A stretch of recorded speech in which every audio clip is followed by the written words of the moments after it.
Boa noite. O jornalismo do SBT está, neste momento, falando ao vivo da residência do candidato à presidência da República, Jair Bolsonaro, aqui no bairro da Barra da Tijuca, no Rio de Janeiro. Boa noite, candidato. Boa noite. Obrigado pela oportunidade. Obrigado. Se a pesquisa do Ibope estiver correta e não houver nenhuma reviravolta, é muito grande a chance do senhor ser o novo presidente da República do Brasil nesses próximos dias. Eu queria saber se o senhor já tem o seu ministério composto, quantos serão os ministérios e que nomes o senhor já escolheu. Pretendemos ter um ministério bastante enxuto, com aproximadamente 15 nomes, e definimos 3 até o momento. É o senhor Paulo Guedes na Economia, o Onyx Lorenzoni na Casa Civil e o general Heleno na Defesa.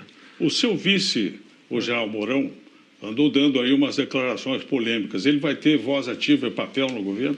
Olha, é uma pessoa bastante preparada, culta, é um patriota, é um homem que respira Brasil. E o que levou a essas declarações, no meu entender, foi um excesso da imprensa. Em nenhum momento ele falou em acabar com o 13º.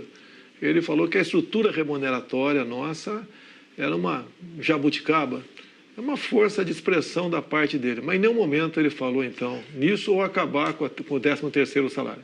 Boa parte do planejamento do seu provável governo está sendo feito por militares. O senhor não confia nos civis? Não, temos civis, né? Acabei de falar no Onyx Lorenzoni e o professor Paulo Guedes. Então, temos bons civis ao nosso lado, sim. Alguns pedem reserva, esperando acabar as eleições para poder anunciar o nome deles, para não sofrer retaliações no momento.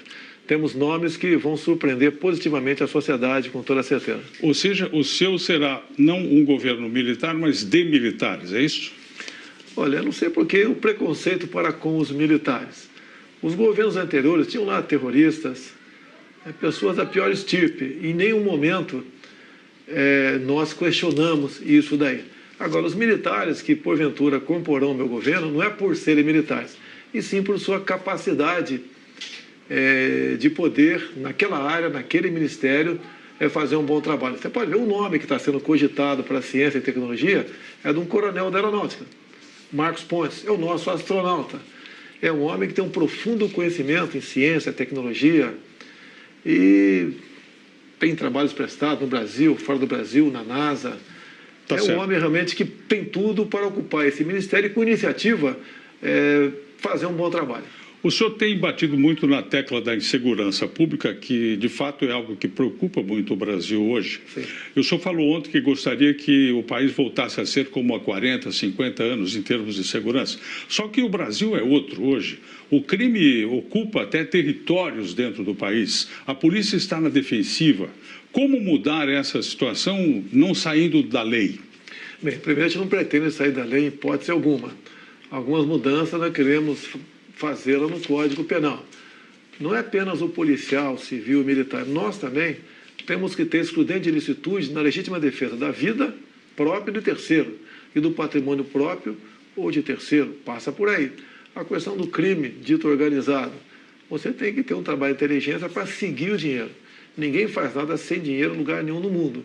Então, as instituições nossas, seguir o dinheiro para a gente poder sufocar esses criminosos dessa forma. Agora, quem manda na polícia são os governos estaduais, não é o presidente da República. Como é que o senhor vai fazer? Nós sabemos disso, mas o Código Penal, quem faz somos nós em Brasília.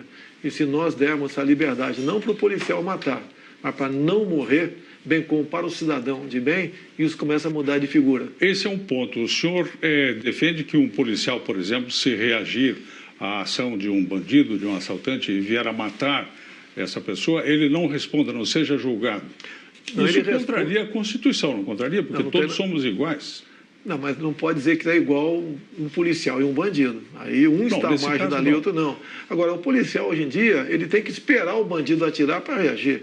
Isso não pode continuar acontecendo. Por isso, nós queremos mexer no Código Penal. Para exatamente, como em países desenvolvidos, um elemento portando uma arma de guerra, ele passa a ser um alvo do agente da lei. E tem que ser dessa forma. O senhor poderá indicar pelo menos 2 ministros para o Supremo Tribunal Federal. Fosse isso hoje, quem o senhor indicaria? Eu indicaria alguém do perfil do juiz Sérgio Moro. Eu acho Quando se fala em Sérgio Moro, eu me coloco numa situação muito parecida com a dele no tocante à liberdade. Quem mais além dele? Nós não temos liberdade para ir na padaria mais sozinho. Então, o trabalho que o Moro fez tem que ser reconhecido por parte de um governo sério. Um outro nome? Não, falei do perfil do Sérgio Moro, tá certo? O senhor vai interferir na autonomia da Polícia Federal? Não, tem que dar autonomia para ela e meios para poder trabalhar. Ela tem que, aqueles pequenos senões de alguma politização da Polícia Federal tem que deixar existir. Acredito que ela tem que ter meios para exercer o teu trabalho.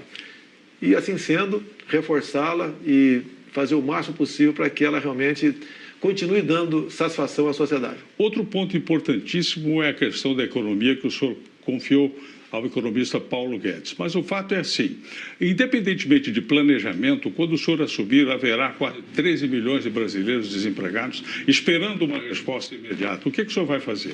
Não tem resposta imediata, não tem cavalo de pau. O que eu tenho conversado com ele, eu levo sugestões e ele que decide. E, afinal de contas, ele é um homem que entende desse assunto e é de confiança nossa.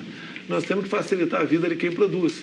Como diz o linguajar popular, temos que tirar o Estado do cangote de quem realmente dá emprego. Como é que o senhor vai lidar com a reforma da Previdência? Nós vamos fazer a nossa reforma, essa que está aí, eu vejo dificilmente ela vai ser aprovada. Não podemos adotar a velha prática de remendo novo em calça velha. Não podemos penalizar, por exemplo, quem já tem direito adquirido. O próprio servidor público já sofreu 2 reformas previdenciárias. Podemos mexer alguma coisa? Sim, temos ideias propostas nesse sentido, mas ninguém será penalizado. O senhor terá coragem de mexer com a Previdência dos militares, por exemplo? Olha, quando se fala em presos militares, ela é diferente dos outros. Nós não temos hora extra, fundo de garantia, direito à greve, repouso remunerado, nada além disso aí. Ao longo de 30 anos de carreira, na verdade, o militar trabalha 45 anos. Você pode propor alguma mudança, sim, mas você não pode igualar aos demais com direitos trabalhistas diferentes. Todo político passa a campanha dizendo que o Brasil tem uma das maiores cargas tributárias do mundo. Depois que assume, a primeira coisa que faz é aumentar impostos. O senhor vai aumentar impostos? Quais? Olha, não tem aumento de imposto, não tem criação de CPMF, não existe nada, isso é muito pelo contrário. Mas imposto para os mais ricos? É a proposta. Eu acho que no Brasil você não pode falar em mais rico, está todo mundo sufocado. Se você aumentar a carga tributária dos mais ricos, como a França fez no governo anterior, o capital foi para a Rússia. O capital vai fugir daqui. A carga tributária é enorme. Quase tudo é progressivo no Brasil. O senhor vai fazer um governo estatista ou vai privatizar? Não, nós vamos partir para privatizações. As 50 estatais feitas pelo último governo do PT, essa quase que de imediato. O que não é privatizável? É o que eu chamo de estratégico, né? O estratégico você pode até falar em alguns modelos. É difícil me convencer. Tá? Eu não sou, deixar bem claro, estatizante. Mas, por exemplo, de acordo para que país você está vendendo aquele teu bem, você não está privatizando, você continua estatizando com outro país. Não devemos permitir que país nenhum compre o Brasil, eles têm que comprar no Brasil. O câmbio continuará flutuante, o juro continuará sendo decidido pelo Banco Central, sem interferência política? Sem interferência, inclusive o Banco Central, independente de política, o tripé macroeconômico tem que continuar em vigor, e o Paulo Guedes está com uma equipe muito grande e trabalha nesse sentido. A responsabilidade dele é enorme nessa área. O mundo lá fora tem lido e ouvido que o senhor é nazista, é fascista, que o senhor quer fazer uma ditadura militar no Brasil, que o senhor não está preparado para o cargo. Se o senhor vencer a eleição, como é que o senhor vai reagir diante disso? Esses rótulos, aos poucos, estão sendo desmistificados. Faltou você falar aí também misógino, entre tantos outros rótulos que eu recebi ao longo desse tempo todo. Não sou nada disso. Agora, o outro lado está disputando comigo, até no seu próprio plano de governo diz no controle social da mídia, diz em aumentar o imposto de renda para a pessoa física, tá? Diz em criar mais estatais. Tá? Então, o outro lado é completamente oposto do meu. Esse rótulo também ter estatizante é porque eu sou militar e o período militar foi, sim, muito estatizante. Agora, por outro lado, quem faria uma Itaipu binacional se não fosse o Estado naquele momento? Então, nós vamos, sim, partir de uma política de privatização com responsabilidade que não só o sistema financeiro, bem como os brasileiros vão se orgulhar dessa nossa proposta. Muito obrigado. Passou depressa o nosso tempo.